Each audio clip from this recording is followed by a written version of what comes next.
An independent thinker. We're streaming live from Great Road, Love 97, Thompson Boulevard. Tonight, he's in the chair. Mr. Kwasi Thompson, the Member of Parliament, that's my house. East Grand Bahama. He's in the chair, just like how he said he promised to be here, and he's here before me. Usually politicians come late, 5 minutes, 3 minutes. He's ahead of time. I tell him he's the most promising politician in the F&M at this time. He said, nobody. Tonight he's here. I wanna start the show by listing our banner sponsor, the City of Hope, the former Cancer Society of Americas. Our banner sponsor again tonight. Global Insurance, that's Tina and crew, out Sandy Port. If you need all insurance need, business, industrial, residential, marine, listen, whatever you need in insurance purposes, Global Insurance is the way to go. Bahamas Landscape and Garbage Collection, if you need a dumpster to move some trash, garbage, debris, some old furniture, some fridge, store, whatever, want to get your yard cleaned up, $99 is special until the end of the month. You have the dumpster for the whole weekend from Friday to Sunday. You pick up back on Monday for $99. A 20-yard dumpster at your place on residence. Jody's Bread Shop, the bread from the pond to your hand, the bread that melts in your mouth on East Street. You can follow the aroma or see the line. Guaranteed. Right after you pass the Windsor Park, you will see the line, people standing up waiting for the bread to come from the oven. Freshly baked. Jody's Bread Shop. Dr. P's Barber Shop on Robinson Road for the perfect cut. You having any events or you just need, a perfect cut, listen, go and visit Dr. P Barber Shop and tell him you heard his ad on Primetime with Independent Thinker. Tonight we have a special guest. This is first time on Primetime. I've been on there for 14 years. This is first time, and I ain't gonna do too much of talking. I'm gonna let him say what you have to say because we're gonna talk some national issues. He seems to be a very talented, brilliant Bahamian. He's from Andros, just like me, but he's up north. I'm from south. He grew up in Freeport, so we're gonna have a good time tonight and just talk some issues, things to better this country, because we all are part of the solution. Who's prepared to work hard? I want to say good evening to you, Mr. Kwasi Thompson. Good evening. Good evening to you as well. Pleasure to be here. I'm sorry it took so long for me to come. Well, you can always come back. To be a part of this excellent show, but I wanted, first of all, I'll start off by commending you. Yes, sir. I've listened to your show. You listened to me before? I've listened to your show.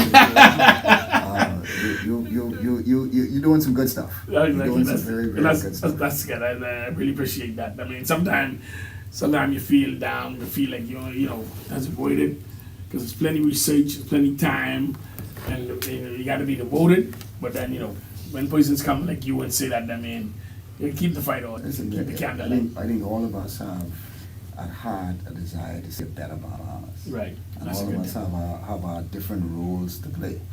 And so, I admire everybody who has that at heart. And regardless of whatever the role is, if you have at heart that you want to see a better Bahamas, I'm with you. Yes, sir. Because I think we all share the same goal. Yes, sir. I want to start off by asking you your view on the Grand Bahama Authority issue that's happening. What's your view? Yeah. Well, I mean, you're a member of Parliament from Freeport, so you know what's happening in Freeport. You should have a good grasp of what you think should happen and what's happening in Freeport with this issue. Because it appears that successive governments just allow the Grand Bahama Authority to not really do as they like, but just function. And it was just that it appears that this government and this administration, I said enough is enough, and trying to get them to man up or stand up or live up to their obligations based on Hospital Agreement. What is your view on, by you being a member of Parliament for Freeport, for East End Grand Bahama, what's happening in Freeport in reference to this? Freeport, again, I think is a very special place. Special place, I think, for a number of different reasons. First of all, because you have a relationship where you have the central government that is responsible for East Grand Bahama and West Grand Bahama. And you have the Freeport area, which is again under the economic jurisdiction of, for lack of a better term, the Port Authority. Port Authority back in 1955 had an agreement with the then government at that time that they would purchase a whole acres of land, and they had obligations to develop that, and it was governed by the Hawkesbury Creek Agreement. But I think over the years, the Port Authority has had a number of challenges with continuing that same development spirit, continuing that same process in terms of the development of Freeport. I mean, it's obvious in terms of the challenges that Freeport has been having, and that's for a number of different reasons, hurricanes, a number of issues that are happening. The government has made the decision that they are going to have a public fight with the Grand Bahama Port Authority. I don't believe that having a public fight with the Grand Bahama Port Authority is going to be in the best interest of the people. I think that there are sufficient developments that are in terms of approval stages that have already been approved by the previous government and by this government. And we need those developments to move from approval stage to actually producing jobs for people. And if the government has at its core to develop Freeport, to provide the jobs for Freeport, to provide those necessary things that Freeport needs, I don't believe the best way of accomplishing that is having a public fight with the Port Authority. The best way of accomplishing that is doing all that they can to move those existing developments from approval stage to actually producing the jobs. You know, the government said, we didn't say, the government said that they have $2 billion worth of investments in Grand Bahama. Well, saying you have $2 billion worth of investments for Grand Bahama is not enough. You actually need to materialize those investments into jobs so that the people of Grand Bahama can benefit from that $2 billion. We also believe that this reminds us of, and you may not know, but it reminds us of a very public fight that the families had, and when I say the families, I mean the Jack Haywood family, the St. George's family, that they had, and it was a huge court battle. You know, they had their public dispute, and the only person that benefited at after that public dispute was really the lawyers, because the island suffered. Because as far as investors were concerned, they saw the parties behind the entity fighting, and they weren't sure what the future was going to hold for Freeport. Well, this is that with 10 times worse, because you now have the government who is now having this public fight with the Grand Bahama Port Authority, and investors again, I am sure those future investors who are looking at to see whether or not Freeport is the place to invest are concerned as to how things are going to go, whether this public fight, what is the result of this public fight. Now, I do not believe that the Port Authority is living up to their obligations. I do not believe that the Port Authority in its existing form should remain. I believe that there should be a change of ownership in the Port Authority. I believe the 3,000 licensees of the Port Authority have a very important role to play, because I think the system of Freeport is good in terms of having a where you have a tax-free zone and persons can do business in that tax-free zone.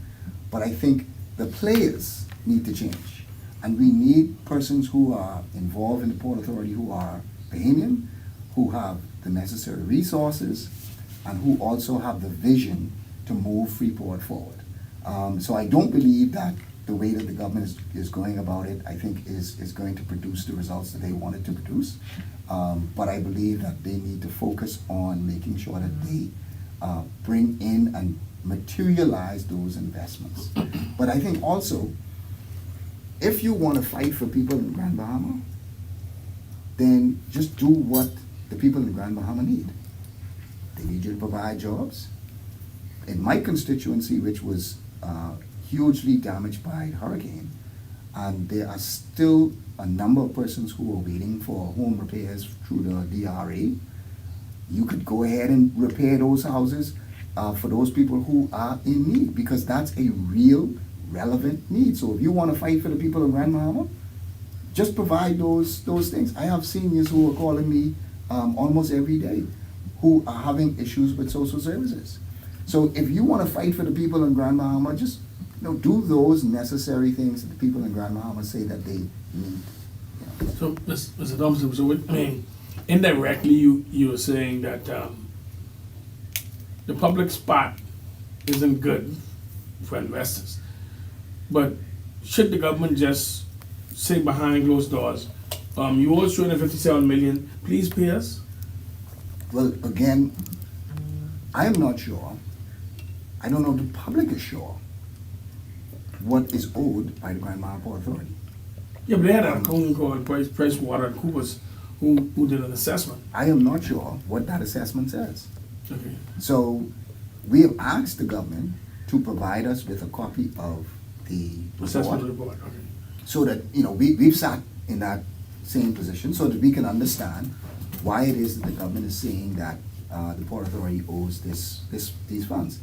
The term that the government is relying on is not a simple term. It is a term that says you must reimburse the government if this happens, if that happens, if the other thing happens. Okay. So we need to understand why it is that you are saying that the Port Authority owes, and who knows, if we take a look at that and we understand the reason why you say, you may have an advocate in us. To say, yes, you may find out that Grand Bahama Port Authority owe more money than that. that might be so. Right. But I think the reality is we need to understand why you are saying that. We need to understand the legal points. We need to understand the legal arguments. Because as far as the Port Authority is saying, they don't owe the government at all. So we need to understand why it is that the government is saying they owe this money, so that we can, and I believe the public needs to see it and assess it and understand it for themselves. And so I think that also is a part of this that's missing. By you being the former Minister of State of Finance in the previous administration that this administration did go from, can you, will you be able to recall if the Grand Bahama Authority was current and their fees and duties that was Again, it's not that simple in terms of saying that okay, the Grand Bahama Port Authority owes this, and so you're supposed to pay that. Oh, okay. I understand what you're saying. It like I said, that term is a complicated term, and it is a term really where no previous government, and not from Cylinder time, no previous government has moved on that term to my understanding. I think this government is the first government to say, you got to pay it based on this term. The Port Authority has adamantly denied it, to say, yes, our lawyers have looked at this term, and we've looked at the section, and we don't owe the money. So you have a legal dispute. You have one side saying, yes, you owe it. You have another side saying, no, you don't. So we need to understand what the arguments are, what the points are, what the reasoning is. It would be irresponsible for us to jump on either side to say, well, yes, you owe it, or no, you don't, when we don't have the facts. We need to understand what this report is so that we can then make an assessment. I think the public deserves to know that $350 million is not a small amount of money. That's not only that, when Bahamians carrying a heavy burden of tax, absolutely, and you allowing the rich to get away, and not only that, by St. George's and Jack Hayward done dead. They're both dead, right? So, I mean, why are we still trying to continue this agreement? The persons, the founders of that particular business venture have now passed on, and we had some very nasty feud with Hans Babak and things like that years gone, right? Where one of the former prime ministers had to made some strong statement, right? And I personally for years on my show asked that the government just null and void the agreement and just everybody go their separate ways. It's not that simple and not that easy, but we have now passed on that, man. The Bahamian people, appears that we even hardly benefit from all the development. I mean, companies are bragging that they make $15 billion. They're making more money than the national debt and debt to GDP. So I agree with you to a large extent. I agree with you that a lot of things that happened and was agreed to in 1955 is outdated. It may have been fine in 1955 for you to give a portion of your island over to a company and have your company run it, and then the company report back to you and so on. That's completely outdated.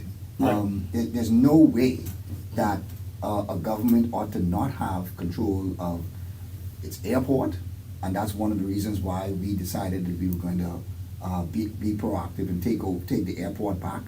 The major developments that's there, we can't just sit back and wait for the Port Authority to have these things happen. So, for example, with the Grand Lucayan Hotel, we couldn't just sit back and say, well, okay, Freeport, that's the port to do. We can just let the port handle that.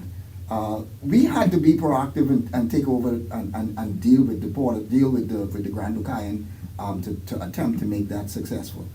So a lot of things that's happening with the Port Authority is outdated. It's completely outdated that you have a private company that makes money in Freeport, but to some extent are not accountable to the same people who you govern.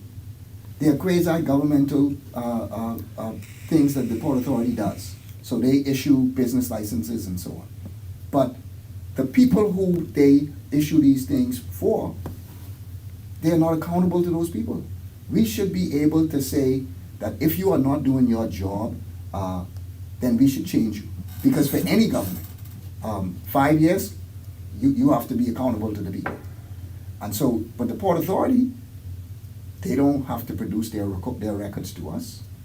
They don't have to produce the people who they hire. They don't have conflict of interest laws in terms of what should happen with somebody who is higher up in the Port Authority having a business in Freeport, disclosing those things to the public. You have a situation with the water company where the water company can raise their rates, but they apply to raise their rates to the regulator. Who is the regulator? The Grand Bahama Port Authority, who owns the water company. The same principles.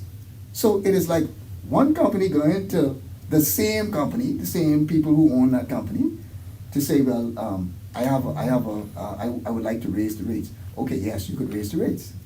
Again. You have to yourself. Exactly. Right. So those are, and I raised this, I think when they did it previously, but those are things that absolutely need to change. But that need to be abolished. Those things that absolutely need to change. I made plenty noise. I must inject this. I made plenty noise when it was happening with the BTC sale under the Free National Movement. And they had the company that, it was alleged that a company that had assessed the value of BTC was the account firm for cable and wireless. I mean, in 21st century, that's I mean, we have to move beyond things like that. You've got to the company, the account firm that is assessing the value of BTC that they're buying 51% of, is the account firm for the company that buying the 51%. I mean, it's the same thing. Even if you have put in place things that you say make you independent, it is the appearance of this thing that makes it bad. Right. And so I think there are so many things that I think do need to change with the Port Authority. I used to say that you are. It is almost like a marriage with the Port Authority, and there are ways that you have to function in order to keep your, you have your children, which may be like looked at as like investments, and there are sometimes that you work together for the betterment of the investments, and you work together for the betterment of your kids. And so I think in this instance, because you are still governed by the Hawkesbury Creek Agreement, there are things that you must do and have the people's best interest at heart, and not just about fighting, but it is about creating those jobs, because in the fight, you may have those people who are left behind and who are continuing to suffer. And so I would prefer to see the government focus on creating those jobs out of that $2 billion worth of investments that they say is in Grand Bahama. Then let's materialize those investments, do what is possible to make sure that they are changed from just approval to actual shovel in the ground jobs that are provided for people. Yeah, but that could happen. I mean, the government needed. My suggestion, I support what you say at the beginning of the show, where you stated that the Grand Bahama Port Authority has outlived its usefulness. I put it in a nutshell. I support that 100%. And by you being in East Grand Bahama, they even don't cover you. That is true in terms of the approval for investments, approval of business licenses. There are things that the government does. Now granted, and I say this also being having previously being a part of the government, there are things that people in Freeport have become accustomed to that they don't want to give up. So, for example, the up-to-date processes and business licenses, the quick in terms of the results that you get, some of the infrastructure that is in Freeport, those are things that the Port Authority are responsible for, and I, previously they were doing a good job of those things. Yes. And I think they would. I don't think the government. So I don't think the people of Grand Bahama want the government to take over those kinds of responsibilities. I think the system of the Port Authority is having a private entity that is able to function as a local government. I think that system should remain, and that system works. I think the owners of the Port Authority, the ownership structure of the Port Authority needs to change. And I think we need to put in place, and that might include keeping some of the same people and adding some new people who have resources, because that's part of the problem. Is that the Grand Bahama Port Authority, I believe, has lacked the resources to move Freeport forward, and who also have the same vision. For example, there's 3,000 business owners that I believe can have a say and should have a role to play in the management of Freeport. The system of Freeport is a wonderful system, that you have a local government that is owned by a private entity, but the issue is not the system, the issue is the people that own that company. And that you need to have people who own the company who are resourced, who have the same kind of vision, and who could put the same kind of passion and development that the previous owners, who have now passed away, that they moved Freeport forward and they put Freeport on the map. At one point, Freeport, in terms of infrastructure-wise, was the best in the Bahamas. People used to remark that driving in Freeport and coming to Freeport makes you feel like you're in the United States because of how well those things were taken care of. There has been a lack of that now. There's been a falling away of that now, and unfortunately, the folks who have taken over from the previous owners have not shown that same passion. They've not had put in those same resources. They've not had that same vision. They don't have to, because they, like how you said earlier, they are not accountable to no one. Correct. Listen to me. But when I lived in Freeport, I was very young. I went to my entire primary school down in Rock. Yeah. And since I started the show some 14 years ago, every time I have to talk, and I have a conversation reference to the Bahama Authority, I always start off by saying the time has come for the Bahamas to move on from that. And since Jack Haywood and St. George's have died, and it would make it worse. I mean, the government need to use Freeport as a model, but a proper local government system, right? Put a minister for Freeport. You are spot on in terms of the local government system. I think to some extent, the Grand Mountain Port Authority functioned like a local government. Right. They even charge more fees. I mean, it was being reported that their fees and business license and all their are higher than the government one. I'll give you a very quick example. For a couple of years now, and I was unfortunately not able to convince them to do it when I was the minister, but the government at one point had, if you had a business that was under $100,000, you could get a business license for $100. In some instances, where there was when hurricane happened and so on, you didn't have to pay anything if you had a business that was under $100,000. But the Port Authority was still charging $750, $1,000 for small businesses, Right. which I said to them was if the government is not going to charge people in East and West that kind of money, then why would you?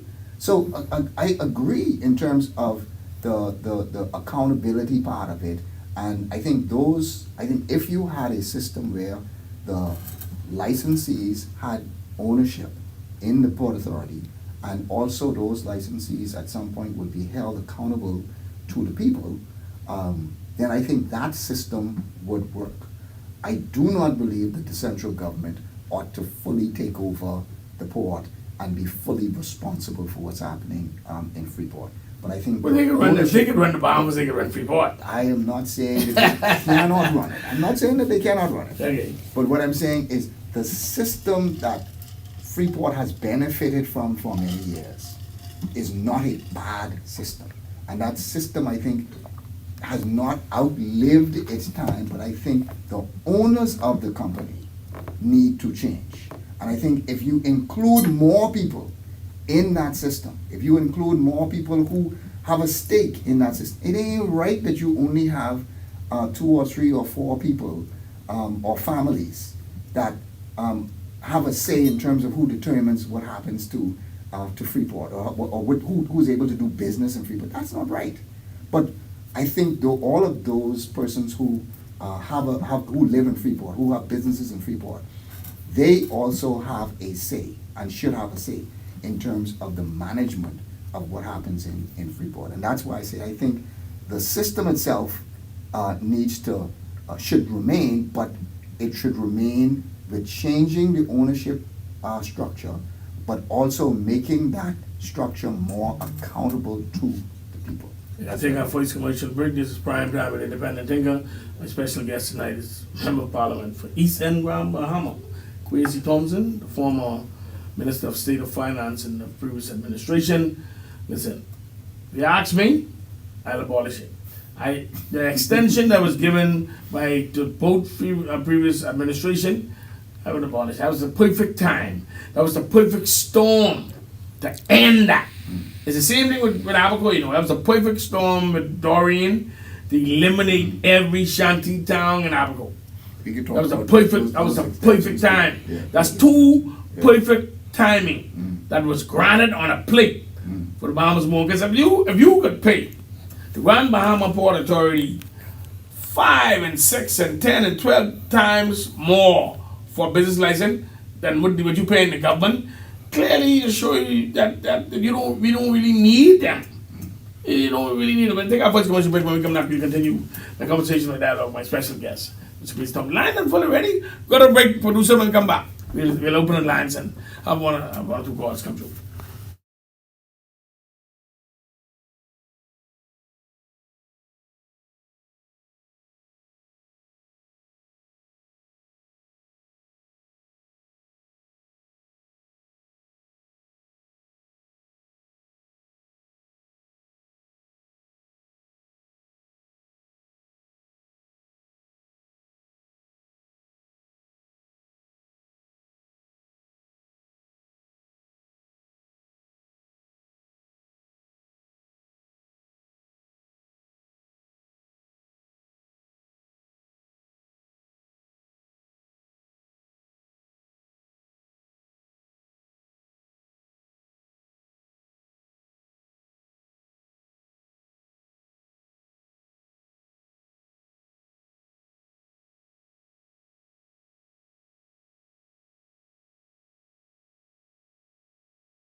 We're back live with a great show, Love 97. It's Primetime with Independent Thinker. My special guest tonight, Mr. Kwasi, the Honorable Kwasi Thompson, the Member of Parliament of East End, Grand Bahama.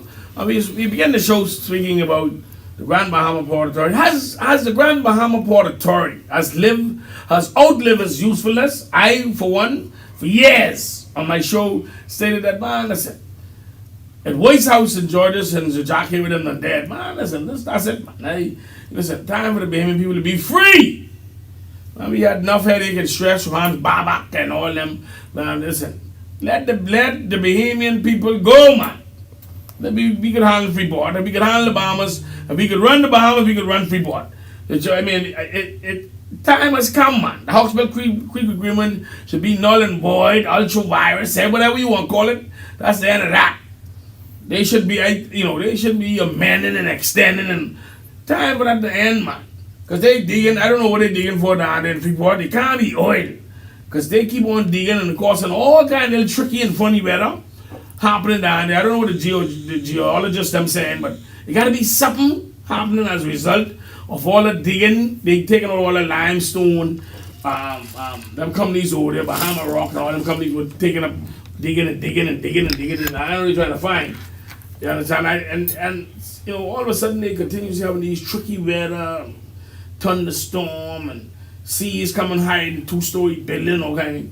Something gotta be going wrong. I just feel that the Bahamian people need to learn as much as they could on the information of Grand Bahama Port Authority, get a copy of the Cross-Border Agreement, Google it, or whatever you need to do, get abreast of the information, because the time has come, man. You know what I mean? Hans Babak, them, they take advantage of us, in my humble opinion. And St. George's done dead, St. Jack Hayward done dead. And the players that we ain't really benefiting, right? Because the Bahamian people got to pay for the police.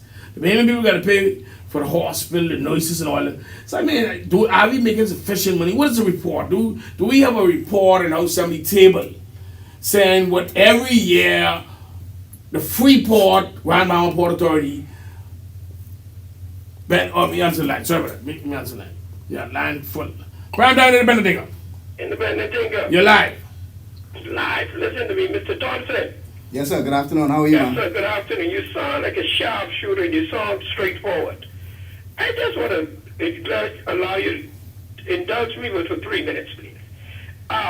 You are a PFNM or a MFNM? I'm not sure what that means. I'm an FNM. No, ain't no more FNM. You're either PFNM or an MFNM. I'm an FNM. Either you're Menace FNM or Pentad FNM now. No, as far as I'm concerned, it's one FNM. I'm an FNM. Okay then. Okay. You answered that one.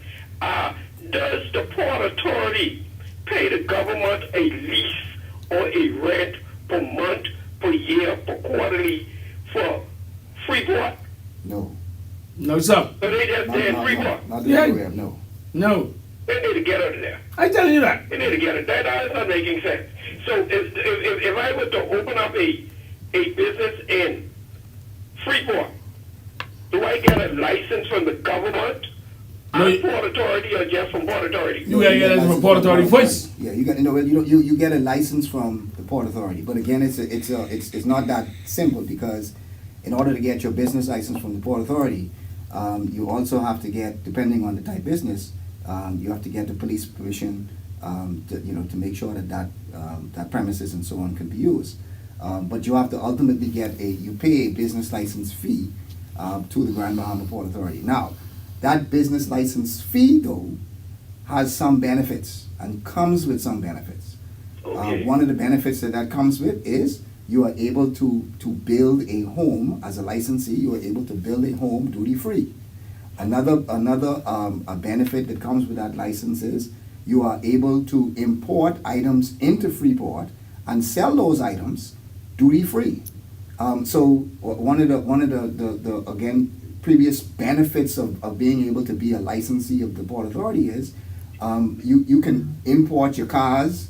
Import all of those, right? You can import those things duty free. So there are benefits to operating in a duty free You said location. something about the selling things duty free, but do the people sell it duty free? Yes, they do. Ah. Yes, they do. Because again, Okay. and this may not be familiar with outside of Freeport, but inside of Freeport, for example, Kelly's. When you go to Kelly's to purchase lumber and you go to Kelly's to purchase items, Kelly's has two prices. It has the bonded price and it has the duty paid price. So if you have a bond, then you pay the bonded price. If you do not have a bond, then you pay the duty-free price. Well, And I was that's going into the system Freeport that happens over in 40 Freeport. years. Say it And I again? just been to Freeport last month for my nephew's funeral. Mm-hmm. And Freeport, my sight isn't as clear as it used to be. But Freeport has changed a lot. When they took me around by Basel Garden and those places, man, the Freeport is not like the way Freeport used to be. Freeport is Remember back absolutely in the not the days, way that it used to be. first time I ever 100%. saw a vacuum cleaner cleaning the side of the road was in Grand Bahama. Vacuuming up the dirt of the grass. You know, And Freeport is gone. that's part of what I was saying was that the way how Freeport was maintained was the pride of the Bahamas. Not just Grand Bahama, but it was the pride of the Bahamas, and I think that has changed, and no, the infrastructure wise, at one point, Freeport had cable Bahamas even before had cable Before Cable Bahamas. before cable But Bahamas. not only that, I can Exactly. tell you this on the cheek and tongue is choking out. There was some fellas was talking the other day. I said, man, y'all just started eating Wendy's. I was eating Wendy's over 40 years ago when I went to Grandmama. I was eating Wendy's. That's what I said. So I think previously there were huge benefits to the Port Authority that Freeport saw. Unfortunately, those benefits, we have seen a weaning away of those benefits. Let me talk a little piece of politics, because I know I soon get cut off with you. The way the FNM is set up now, I call it a setup. The way they're set up now. Now, I remember when I first came on, I said that you sound like an honest person, a straightforward person, and a straight shooter. Mm-hmm. You honestly think now, if Mr. Brave Davis decides to call election next year, February, you think the FNM could regroup themselves by then to beat the PLP in any way? I think so. I think and again, sort of I don't have difficulty sort of speaking on the difference between the PLP and the FNM. It's a big difference. But I think tomorrow morning, Then respond. the PLP could come up with a strategy over the FNM any day. And I hear people that talk this thing about. why don't you just let me answer? Just let me respond. Just let me respond. That's not true. It's not 40% PLP, not 40% FNM. It may be about 29% FNM and 40% PLP. FNM, because we have more poor people than rich people. All right then. So Brian, let me have the one for you. Brian down in the better nigga. Hello? Caller, you live. Go ahead, caller. You will see that God. I'll hold too long. Prime down in the better nigga. Hello? You will see that God too. Listen, he said that based on the state of affairs that the Free National Movement is in, but you honestly believe that y'all can regroup? Because the FNM honestly is in about three fractions. You have the leader of the official opposition, the Honorable Michael Pintard crew. You have the crew from the former Prime Minister, the Right Honorable Hubert Alexander Minnis, and then you have the fraction from the former Prime Minister, Right Honorable Hubert Alexander Ingram crew. And he's saying that y'all will be able to man. absolutely. You think so? Absolutely. There's one thing that all of y'all, and I don't, quite frankly, I don't accept that you have all these different crews. But No. let's say I accept what you're saying, but I don't. But let's say that the one thing all of those crews would have in common is that, as far as they're concerned, the Free National Movement is still the best political party to govern the country. And I think all of those so-called fractions will unite in order for us to win back the confidence of the people. It was done before, it would be done again. And you honestly believe Absolutely. that, and you honestly believe that, Absolutely. that the president, leader of the official opposition, can just roll over and allow the former prime minister, Right Honorable Hubert Alexander Menace, to just come back and take over the party? I would not want to get and to speak about internal F&M Oh, okay, I see that. issues. So, Okay. if I'm speaking about the party as a whole, Mhm. the party as a whole, united together, I believe will be able to win back the confidence of the Bahamian public. I think that this government has done a very poor job of fiscally managing what is going on in the country. I think they've done a poor job of transparency. I think if you look at what has been happening over the last, even just the last few months, of what the government has been failing to do, I believe that the public is getting very, very tired of these things that the government has been doing. I mean, you just look at the paper today. I think the in terms of the fiscal management of the country, the anti-gang bill, while yes, we all accept that the anti-gang bill needs to happen, crime is a serious problem for the country. But then Crime is a huge issue for the country. But that's why I'm saying that once the FNM is able to provide a unified front and is able to come together, I still believe that the FNM is the best political party to govern the country. Now, it does mean that we have to go back, and the people have to hopefully give us back another opportunity. So there's still a lot of work. I'm not saying that this is going to be an easy road. I'm not saying that things are going to be, that we're going to be able to win back the confidence of the people easily.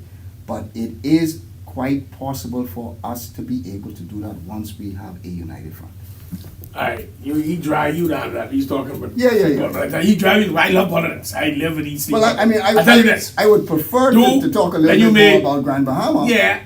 Because But he drive you down politics, I and Grand you Bahama made some is, statement. You made some statement that I feel that I should ask you, since you make some statement reference to that. Two things, two short questions. Did the Free National Movement assess the reason why they was voted out of office after 4 years? Now, again, I'm not directly involved in the leadership of the. So you don't know if they did assessment? So I can't speak to whether or not that was. Okay, let me ask you the next one. Do you think, as a result of you all being voted out so lopsidedly, do you think you all owe the Bahamian people an apology for what transpired during the 4 years? I think, if I'm not mistaken, just about every member of parliament and former prime minister, the present leader, has apologized for a number of different things.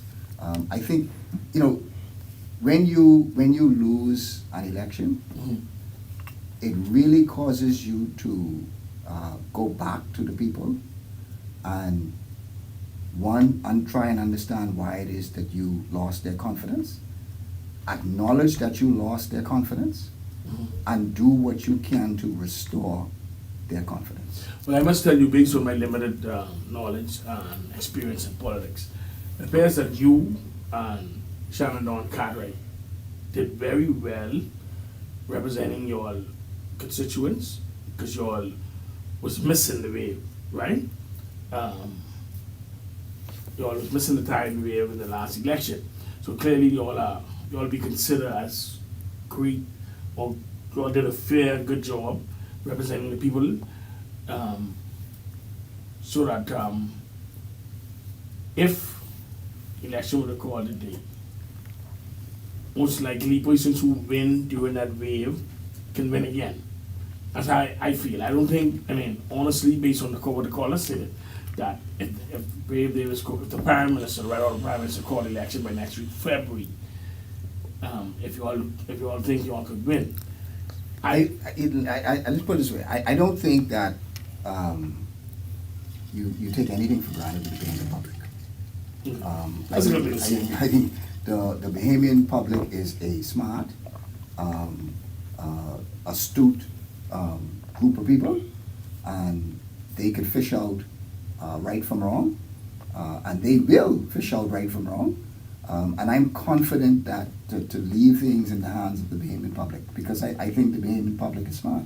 They'll be able to determine, who's the best and who should be given another shot, who shouldn't be given another shot. And I think that once we in the Free National Movement present that unified front, we present the plans for the future. We present a young, viable, intelligent, change team. Then I think yes. I think the Bahamian public. Do you think that the Free National Movement could win with Michael Pintar as leader? Yes, I do. Do you think that the Free National Movement could win if they were to bring back the former Prime Minister, Right Honorable Alexander Mills? Sure, I do. Yes. Do you think the Free National Movement could win if they were to bring back the former Prime Minister, Right Honorable Alexander Ingram? I'm not sure whether he would want to come back. No, he want to come back. I'm not sure. Do you think you could win if you want to come back? I think anyone who like a Pintard, who I have the greatest degree of respect for, like a Minnis, who I also have the greatest degree of respect for, and like an Ingram, who I also have the greatest degree of respect for, I think could lead this country. However, not all of them have said they want to. No, don't ever they ain't said. No, because in the great, not all of them have said that they wish to. So it's almost an irrelevant question as to whether that's gonna happen, because not all of them have said so. I can tell you this: the Ghetto News Network is like a conversation over the hill, and they have it that just after press yesterday that the former Deputy Prime Minister, Mr. Peter Turnquest, will be back in the FNM and running for leadership. That just come off the press from the Ghetto News Network yesterday. It was fresh yesterday, and that maybe some persons are doing some polling, some secret polling in reference to the former Prime Minister, Right Honorable Alexander Ingram, coming back, and also a secret poll with reference to Dr. Dwayne Sands. And this is just as you Ghetto News Network. It's nothing official from the Free National Movement. It's just what the people over the hill conversating based on what they're hearing on the ground. And you were saying that if any one of them come back, that the FLM is ready. And you made a statement earlier stating that the country is such in a state that the PLP will lose and you all will win. So you don't think that some of the decisions that was made would have no effect on you all winning a general election, if it's called? I think that, and again, I hope I'm not sort of just sounding like I'm repeating myself, but I think that an FNM that is united is able to present a plan to the Bahamian public that I'm confident that the Bahamian public would be able to accept as being the best plan to lead the country. Like I said, I have a great degree of respect for the Bahamian public. I have a great degree of confidence in the Bahamian public that they know what's going on. They know what's going on better than you and I, and can make that kind of determination. So, I mean, you seem to be one of the most honest politicians that sit in the chair. I mean, you speak straight. And I got a sound bite from producer. I got a sound bite from Dr. Minnis, right? He made a statement. I got a few sound bites from him. I'll play one. The producer got a sound bite from the former Prime Minister, Right Honorable Hubert Alexander Minnis. He's stating something that he did during the 4 years of governing the country. You could play that sound bite for me, please? For the minister. How do you do it? Start what? Press it. Stop. Press it. Oh. Star what? Star? What's press?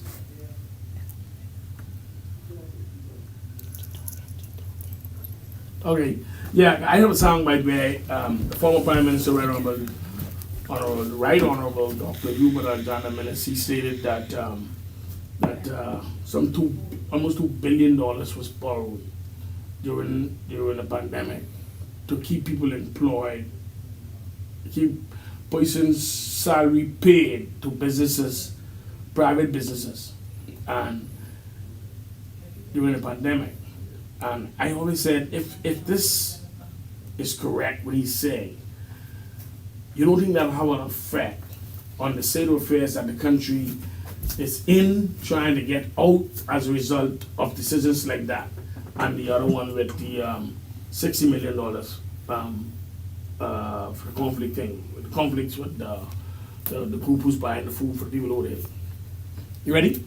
All right, go ahead.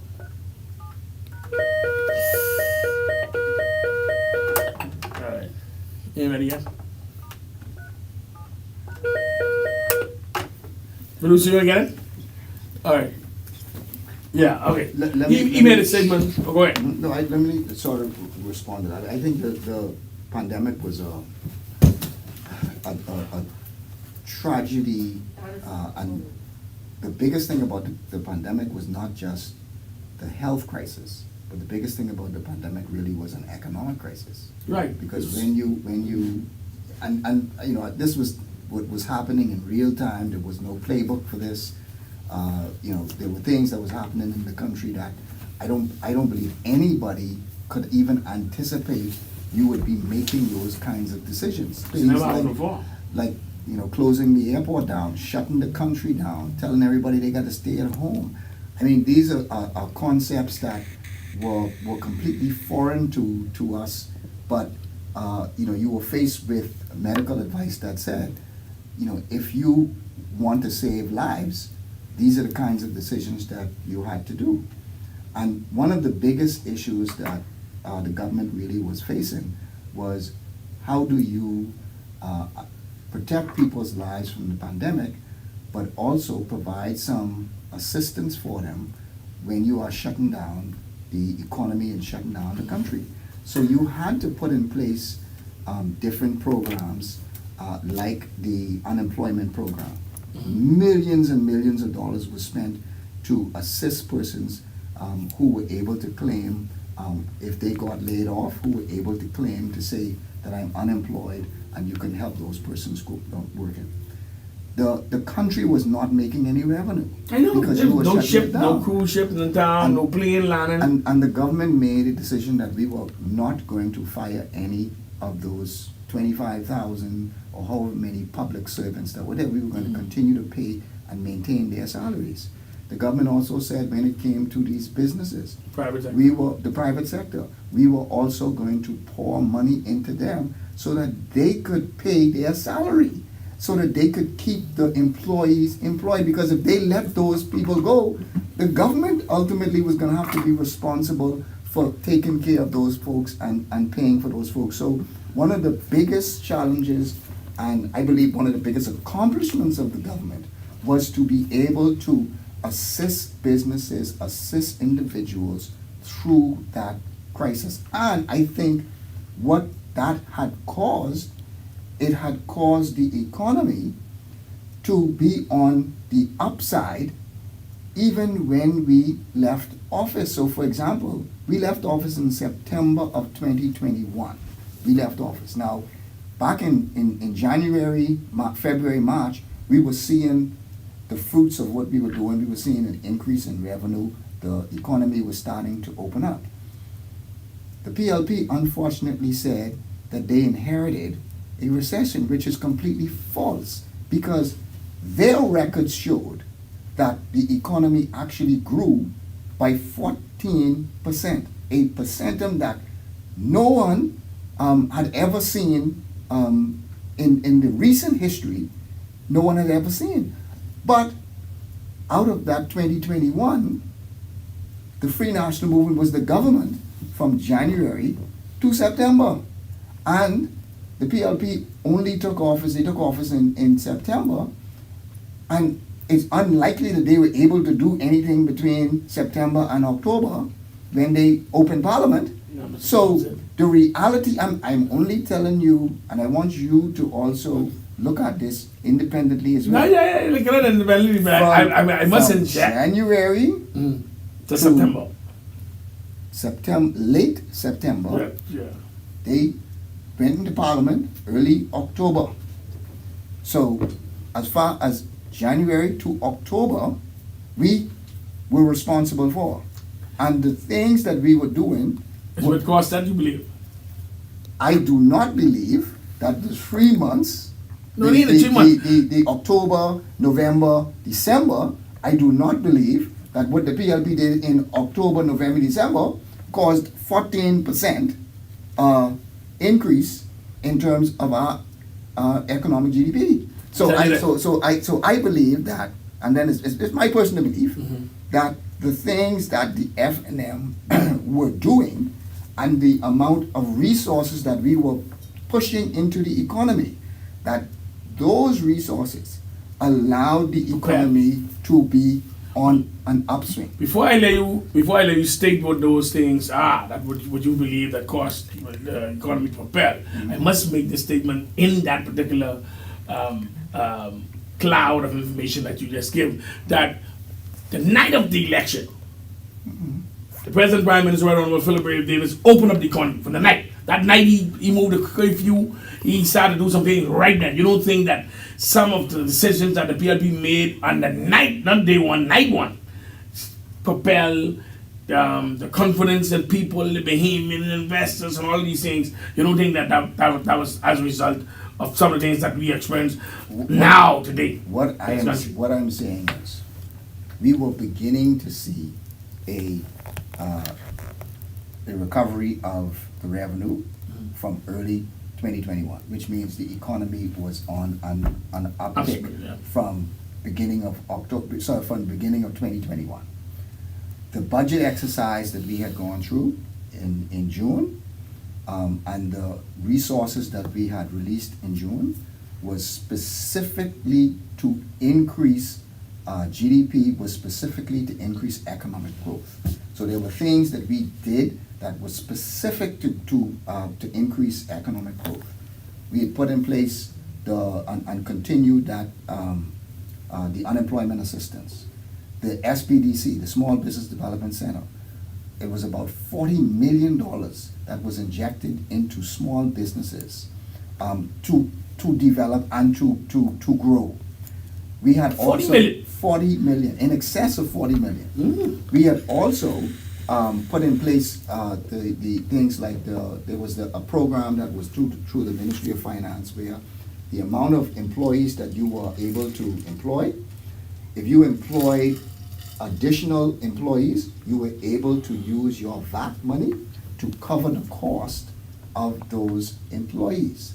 It was a number of things that was specifically put into to the budget and specifically put into the economy to make the economy grow. Well, I'll tell you this. I know one of the incentives that your government did, and I applaud you for that, was that persons who are Bahamians were encouraged to pay their real property tax, and it was given 50% concession. I must acknowledge that. That was a very creative. I must give you that. That was very creative.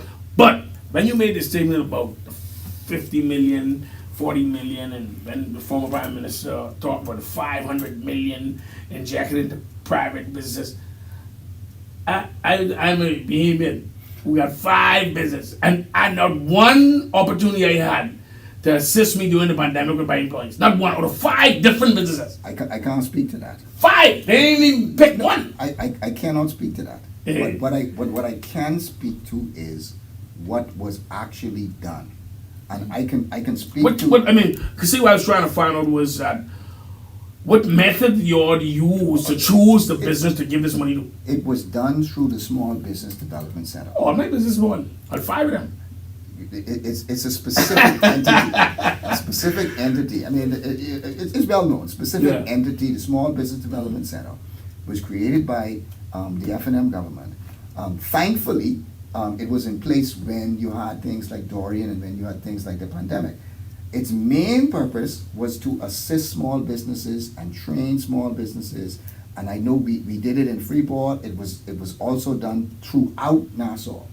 But when the pandemic came, it was again an avenue that you were able to assist businesses for new capital, but also business loans. So there was a number of small businesses that got loans that helped to pay for those employees and help to keep those employees. During the pandemic, I know the break, but this won't go. During the pandemic, I tried to get 3 of my companies tried to get the grant. I was unsuccessful with none. Plus, they never reached out to me with the helping the employees with the 500 million. I did the 40 million. But you applied. Did you? I applied, but they never even responded to me. Okay. Never acknowledged me. So I can't speak to that one. I can't speak to the specifics of that. Mhm. But just the fact that you were able to apply to a program that was actually in place Mhm. to assist businesses, again speaks to the fact that what I'm saying is true. That there was a program that was specifically set up that helped small. Now, it is unfortunate that your business was not included. Your businesses were not included in None of the programs. in those programs. And unfortunately, not everybody's program would have been included in it. But there were hundreds of businesses that got assistance, and thankfully they got that assistance to be able to maintain those employees. Any of the funds that you are talking about, or the $2 billion that the former Prime Minister, Right Honorable Alexander Minnis, spoke on the soundbite, or the 60 million that was spent for the food program, any of that came from National Insurance? Yes, there was quite a bit that was borrowed from National Insurance to cover for the unemployment benefit. So it clearly shows that National Insurance, I mean, I never at once heard the government at that time acknowledge the importance and the value of National Insurance being created. Yeah? I think NIB is essential. I mean, I think It's a great idea. essential and critical. It is essential and critical. And I think it's based on all of us to be able to look at these institutions and to be able to better them, to be able to make sure that they continue, make sure that we build off of them. And so institutions like NIB is essential. I really want to play the song by the document, but since we can't get it. You have it? I couldn't hear it. That's why I was trying to get him to play it. But anyhow, I'll say this. In Grand Bahama right now, plenty persons have now moved to Nassau. I have some of my family members, they came to Nassau to live, to wait to find a job, Yeah. right? So it clearly shows that this particular administration is trying very hard, based on the things I heard here in the news and some things that's coming over the tabloids, the newspapers, that the government is trying to find every which way that they can spur some movement in terms of investment and injection of the spur jobs for people over there. How is it that the leader of the opposition ain't rowing strong enough for the people? He's more rowing more for the Grand Bahama Port Authority. I don't accept that. Okay. I think all of us, including myself, the leader of the opposition, Michael Pintad, and Iram Lewis, who is also a member of Parliament for Central Grand Bahama, I think all of us have at our core to speak for the people of Grand Bahama. And I think any representation that is made, any points that have come across, any disagreement that we have with the government is specifically on behalf of fighting for the betterment and the best interest of the people. I've said it. The leader of the opposition have said it in terms of the change that is needed in the Grand Bahama Port Authority. The things are not the way that they ought to be. The things need to change with the Grand Bahama Port Authority. But we care more about the interests of the people and providing those jobs for the people, providing those needs for the people.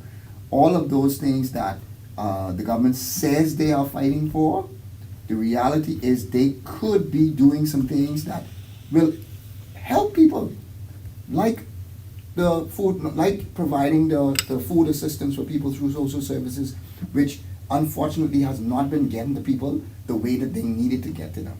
Like the home repair program. Hundreds of people are still in living in situations where their houses are leaking, their houses are living in disrepair, who are frightened every time they see it rain. hundreds of them are still living in those circumstances. So if you want to fight for the people, just do those things. Just provide those assistance through the DRA, provide those assistance through social services. Do those things that people really need. Mr. Thompson, you being a former Minister of State of Finance and being sitting at the table in reference to all the government, usually Ministers of State have to be invited, but once you're Minister of Finance, you have to be here all the time. Do you think the $60-odd million food program was a really a good idea for the government to, and it was properly, in your own words, you could say whatever you want. That was a good idea, it was a great idea, and it was, the Bahamian people get value for the total $60 million. I think you can provide, and I'm sure this has been litigated in the public and so on, but my experience through Grand Bahama, the program that we ran through Grand Bahama, was done through vouchers, and it was done in conjunction with the Chamber of Commerce, the Grand Bahama Port Authority, and the central government. There was a committee that governed in Grand Bahama. The committee decided that there would be a system of vouchers, and what we did was each of the food stores were provided with the resources and provided the vouchers. Even to the point where you had the small food stores in 8 Mile Rock, the small food stores in through the corner that were also a part of the program as well. Okay, you had people like fishermen who the meat stores that were part of the program. So everybody got a piece of and Grand Bahama. And Grand Bahama. But I happen to answer. I can only speak For Grand Bahama. what's happening in Grand Bahama. And so I was extremely proud of what happened in Grand Bahama, and there were thousands of people who were fed as a result of that program, who were kept going as a result of that program. And I shudder to think what would have happened to those people had we not put that program in place at a time, because remember, this was done at a time when the pandemic was there. This was a time when people were not working, when income was small. And so it was done again out of a need to provide for those persons during the pandemic. And you think that the Bahamian people get value for the $60 million? You think? No. Again, like I say, it's going to be litigated at some other point, but I can only at this point speak to what I sort of had direct information and direct knowledge of, which was in Grand Bahama. So, I again, the people in Grand Bahama 100% benefited from that program, and again, I am frightened to think about what would have happened to those people in Grand Bahama if we did not have that program in place.